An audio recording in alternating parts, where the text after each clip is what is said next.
He's a dying breed of savage in the UFC, but I don't think he wins here. He was a collegiate wrestler, but he doesn't wrestle. And while I wouldn't want him wrestling in this matchup, I think the problem is he's going to need to defend some takedowns, and those aren't great either. He just got taken down by Rafael Fiziev.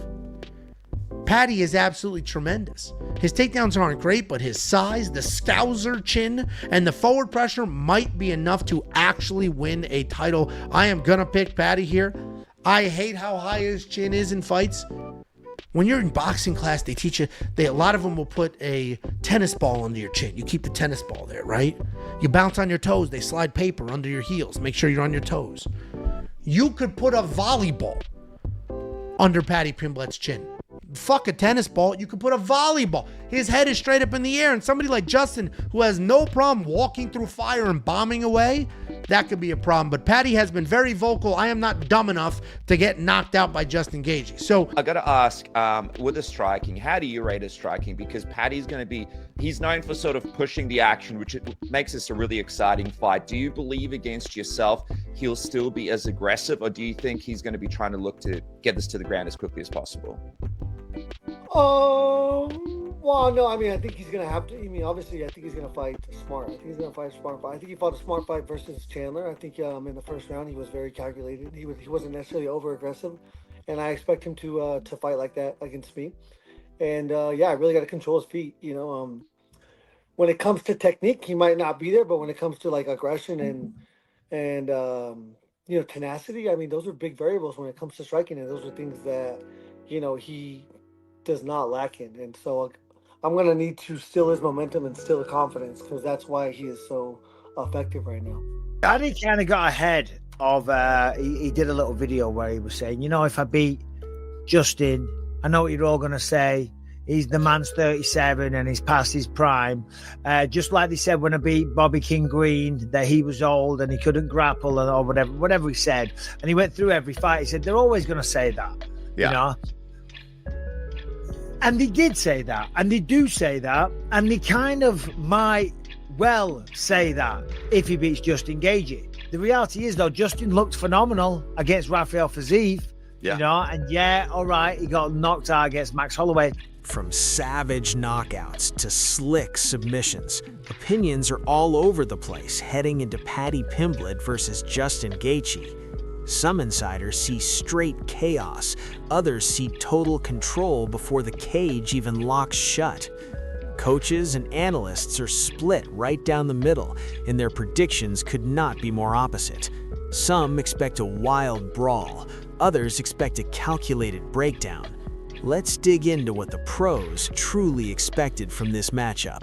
Поединок Gaethje Пимблета, расскажи, кто для тебя был бы предпочтительным соперником? Предпочтительнее, да, они оба мешки, честно. Мешки, к которым нужно так же готовиться, как и на титульный бой, потому что в бою может быть все, но я вижу, что они не моего уровня. Из-за этого я и не дерусь там. Был бы я слабее, однозначно, я бы был бы там. Изъявил желание выйти на замену, ну, в крайнем случае. Скажи, насколько это реально? Ну, если кто-то из них травмируется, я выйду на бой. Буду держать себя в форме. UFC не делает бэкап на этот бой, но все возможно. Я просто буду тренироваться и держать себя в форме. Если они мне позвонят за неделю, за 2 недели, за 3 недели, я буду готов. Jorge Masvidal leaned hard toward Justin Gaethje when breaking down this fight. His take was rooted in real respect for battle-tested experience and deep-water moments. To Jorge, Justin is a guy who has already lived through chaos, pressure, and elite-level wars. Paddy Pimblett, in his eyes, is still learning how those moments really feel. That gap matters big time when things turn ugly. Justin has already been there, stayed calm, and stayed dangerous. First time that I'm saying, how could you, Justin? So you agree with me? Justin Gaethje, and who's the other dude? Paddy Pimblett. What the fuck? We got Michael Jordan versus Kobe Bryant. Yes. In the women's shit. I better be Michael in this scenario. You're gonna decide on January 24th who you are.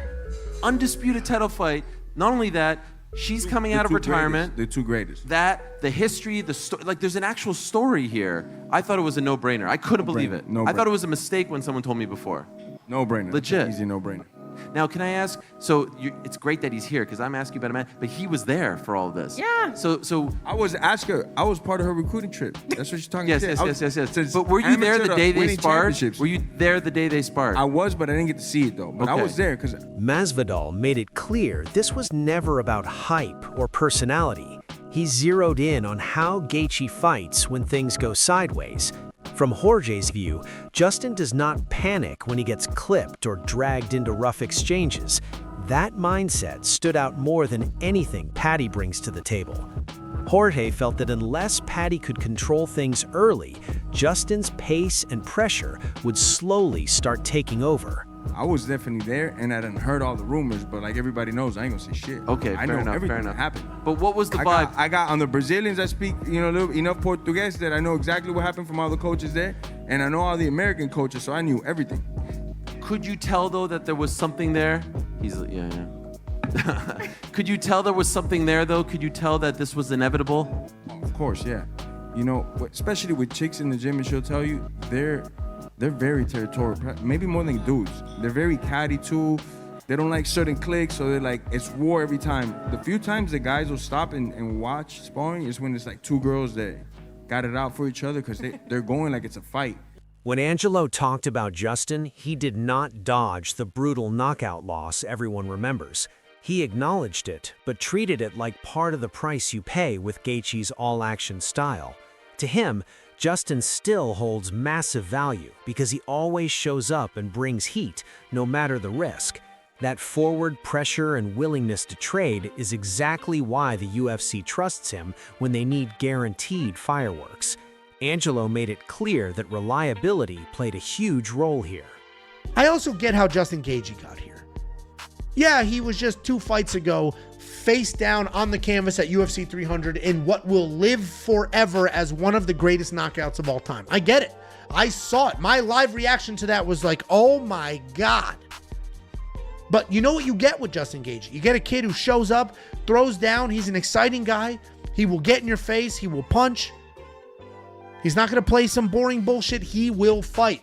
So the UFC was met with a challenge. Their champion's getting a divorce, so he stepped away.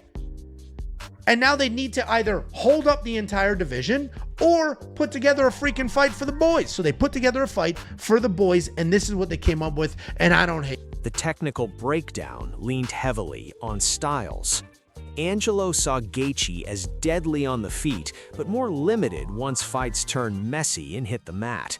He pointed out that while Justin has a wrestling background, he rarely leans on it, and that could become a serious issue fast.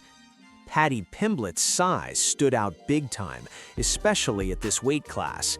Angelo emphasized that Paddy looks larger in the cage, pushes forward, and does his best work once things slow down on the ground. He has no problem moving forward, swinging wild. Paddy Pimblett, a big, strong grappler. Paddy's listed as a smaller person here. He will look bigger in the cage, and I think he is bigger. He's 5'10", Justin Gaethje's 5'11". I don't believe those numbers. Paddy Pimblett is big as shit for this weight class, and when he uses that size and he comes forward, he drags it to the ground, he has a lot of success. On the ground, he's a very slick grappler with incredible... Even with full respect for Justin's toughness and power, Angelo ultimately leaned toward Paddy Pimblett because of how the matchup lines up. He believed Justin's takedown defense could crack under pressure, especially against someone as physical as Paddy. While he pointed out flaws in Paddy's striking and head position, he felt Paddy was smart enough to avoid a straight brawl. In his view, the clearest path was surviving early danger, dragging it down, and controlling the fight. He's a dying breed of savage in the UFC, but I don't think he wins here. He was a collegiate wrestler, but he doesn't wrestle. And while I wouldn't want him wrestling in this matchup, I think the problem is he's going to need to defend some takedowns, and those aren't great either. He just got taken down by Rafael Fiziev. Paddy is absolutely tremendous. His takedowns aren't great, but his size, the Scouser chin, and the forward pressure might be enough to actually win a title. I am going to pick Paddy here. I hate how high his chin is in fights. When you're in boxing class, they teach you, a lot of them will put a tennis ball under your chin. You keep the tennis ball there, right? You bounce on your toes. They slide paper under your heels. Make sure you're on your toes. You could put a volleyball under Paddy Pimblett's chin. fuck a tennis ball. You could put a volleyball. His head is straight up in the air. And somebody like Justin, who has no problem walking through fire and bombing away, that could be a problem. But Paddy has been very vocal. I am not dumb enough to get knocked out by Justin Gaethje. So when it came to Justin Gaethje himself, he clearly expected Paddy to fight smart. From the way he explained it, Justin saw Paddy as someone who picks his moments instead of rushing in early. He seemed ready for a patient opening where Paddy builds confidence before taking risks. That alone showed Justin was not expecting an easy or reckless fight. I got to ask, with the striking, how do you rate his striking? Because Paddy's going to be, he's known for sort of pushing the action, which makes this a really exciting fight. Do you believe against yourself he'll still be as aggressive, or do you think he's going to be trying to look to get this to the ground as quickly as possible? Well, no, I mean, I think he's going to have to. I mean, obviously, I think he's going to fight smart. I think he's going to fight a smart fight. I think he fought a smart fight versus Chandler. I think in the first round, he was very calculated. He wasn't necessarily over aggressive, and I expect him to fight like that against me. Justin did not brush off Paddy Pimblett's striking at all. He made it clear that even if Paddy's technique is not textbook clean, his aggression and toughness make him dangerous. Justin focused heavily on momentum and confidence, saying Paddy feeds off both. That is why slowing him down early mattered just as much as landing clean shots in Justin's mind. And yeah, I really got to control his feet. You know, when it comes to technique, he might not be there, but when it comes to like aggression and you know, tenacity, I mean, those are big variables when it comes to striking, and those are things that, you know, he does not lack in. And so I'm going to need to still his momentum and still the confidence, because that's why he is so effective right now. Justin also showed he understands how Paddy uses pressure to unlock his grappling. He broke it down like a chain reaction. Paddy moves forward, throws heavy, forces exchanges, and that chaos opens doors for clinches and takedowns. Justin's answer was clear and sharp: foot control, angles, and refusing to get stuck moving backward. He's kind of like a bit of a momentum guy, right? He pushes forward, and some of the technique maybe isn't as flashy, but he's aggressive. And I guess he's got that kind of Dricus du Plessis thing about him and the RDR thing about him, where when he's in the octagon with people, maybe people underestimate his striking. But like, how would you rate what he does on the feet? What I rate his striking, you know, probably like a 7 or an 8. I mean, he really throws a lot of power into his shots, and if you do get hit with those shots, like that, there's no doubt it's a problem. And, you know, he's constantly moving forward, and that's a big part of this sport, and it really gets him into these clinch positions and, you know, into these takedown positions off of his strikes. And so I really got to create angles and run him into shots. You know, I've always said I create car crashes. I want to be the object, like, you know, with the same mass, I want to be the object that gets there first and has the most force. And that's by controlling his feet and running him into dangerous positions. When Paddy Pimblett talked about Justin, he mixed real respect with strong belief in himself. He called Gaethje one of the biggest names in the division, a fighter who has delivered wars for years. But Paddy also made it clear he believes Justin is closer to the end than the beginning of his run. He tied that belief to things Justin has said before about walking away if results slide. To Paddy, a win here is not just a name on his record, it is a moment that shuts the door on Justin's title hopes for good. Talk about Justin Gaethje. Obviously, we've seen his career for so many years. The man is a legend. I think 14 fights in the UFC. He did work before that as well. All his fights in the UFC, he's either taken a bonus or he's been fighting for a title. The guy, he's a special fighter, right? Yeah, he's unbelievable, absolute legend of the sport, legend of the lightweight division. And it's an honour to get in the cage with him and fight him. But I feel bad saying it because I've said it already. I think I'm going to retire him. Is that where you think he is in his career? You think he's... Yeah, I think he could be on the verge, on the precipice of retiring. He said himself he was going to retire if he didn't get a title shot. So when I beat him, he's not going to get another title shot, is he? So Paddy also explained why Justin's style does not scare him the way it scares others. He acknowledged the danger, especially the power and chaos Gaethje brings, but he did not see that as a reason to abandon who he is. Instead of shooting right away, Paddy showed confidence in his striking and his ability to survive exchanges. He sees himself as a complete MMA striker and feels standing with Justin is where he can shock a lot of people. What do you think it is that makes him special? What does he do that's different from others? What does he do that's elite? He's got an elite right hand. You know what I mean? That's the way he plants that on people's chin. But he's just an absolute banger lad. He comes out and wants to have an entertaining fight every single time. He doesn't shy away from a firefight, and he loves a war. And I've never had a war in all my years of fighting, so I'm looking forward to one. Is that what you want? Yeah, of course. Always want one. So you never had a war, you want to start it by doing it with Justin Gaethje? Well, yeah. Where's your head at, man? It's firmly screwed on my shoulders, lad, but you know, people are laughing at me when I'm saying I'm going to stand with him, but I am. People think that I'm just going to shoot in the first 10 seconds. I'm not. I'm going to stand with him, and I'm going to put it on him. And people are going to be like, wow, we weren't lying. Like, he's more of a boxer with leg kicks, and I'm an MMA striker.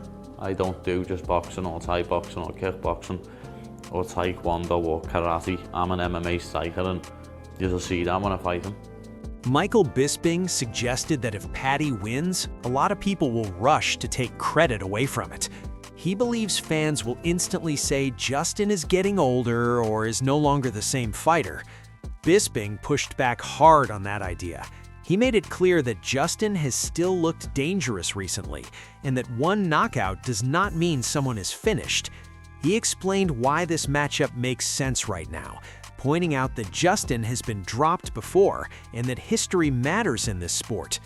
Without disrespecting Gaethje, Bisping stressed that years of brutal fights add up, especially later in a career.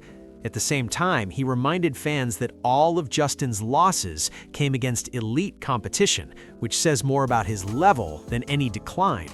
Some experts believe Justin's power, pressure, and experience could overwhelm Paddy, while others see Paddy's size and control changing everything. This fight is shaping up to be fast, violent, and possibly end before the final bell.